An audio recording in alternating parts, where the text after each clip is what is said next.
Ever wondered what your laptop, phone, and water bottle have in common? They're all probably made in China. Now why China? Well, it's not because of some global conspiracy, but rather the tech industry literally cannot function without China. Apple suppliers, a lot of them are from China. Your ROG gaming laptop was probably also made in China. My ancestry was also probably Chinese. Okay, cut that one out, that one's not funny. But seriously, why do out of all countries do most tech firms pick China? I mean, is there something that China just does better than everyone else? Well, let's find out.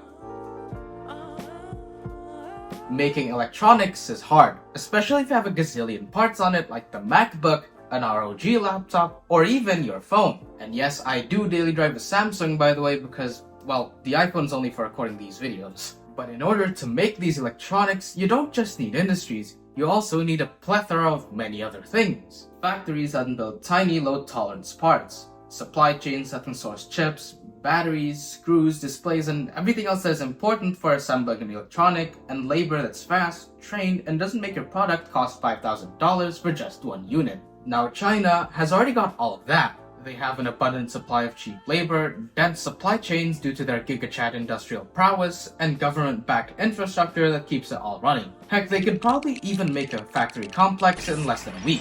Meanwhile, in my country, it takes a whole election cycle just to fill one pothole.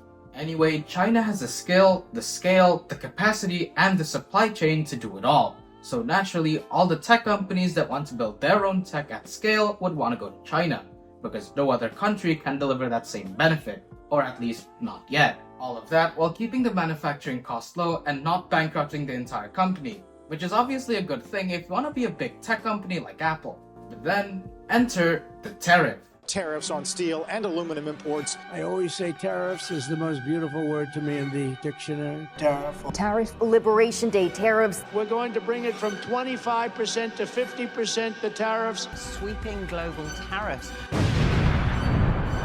Now, if you're wondering what even is a tariff, well, my friend, here's an economics crash course for you explained with cats. So let's say you live in the US and want to buy an iPhone. That iPhone is made in China, because it is, and that phone has to be shipped to you. Now normally, the company pays for the cost of production, shipping, maybe a bit of marketing, and adds their profit margin. Boom, your iPhone costs $999.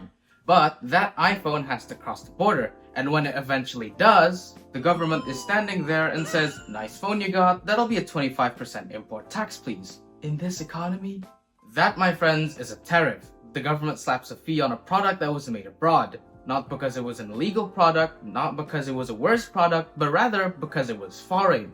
So what does Apple do? Well, they're not gonna eat that 25% tax. Instead, they're gonna take that tax and slide it over to you, the consumer. Now your $999 iPhone costs $1249. But wait, if tariffs make everything more expensive, then what even is the purpose of a tariff?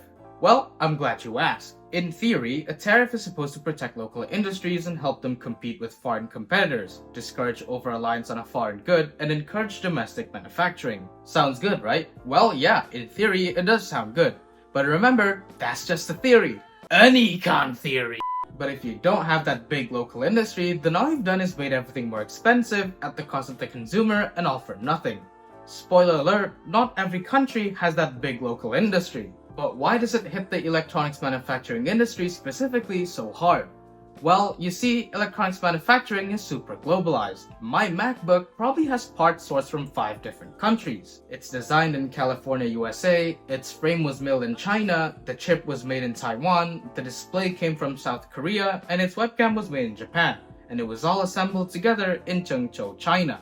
Your tech isn't just made in China, it's actually made everywhere. So when a tariff hits one part of that pipeline, the price of the whole thing goes up. Not because the product got better, but because borders got more expensive. Look, tariffs aren't inherently evil. In fact, they can actually help an economy in some cases. But when applied carelessly, they don't really bring jobs back. They make your tech more expensive and sometimes do it without even solving the actual issue. And guess who pays the difference? You, the person just trying to get a new phone. So next time your favorite phone goes up in price, just remember, it might not be inflation, but rather the new color option of tariff teal. Do you think tariffs help your country industrialize, or do you think they burden the consumer more than they help them? Well, let me know your opinions in the comments below.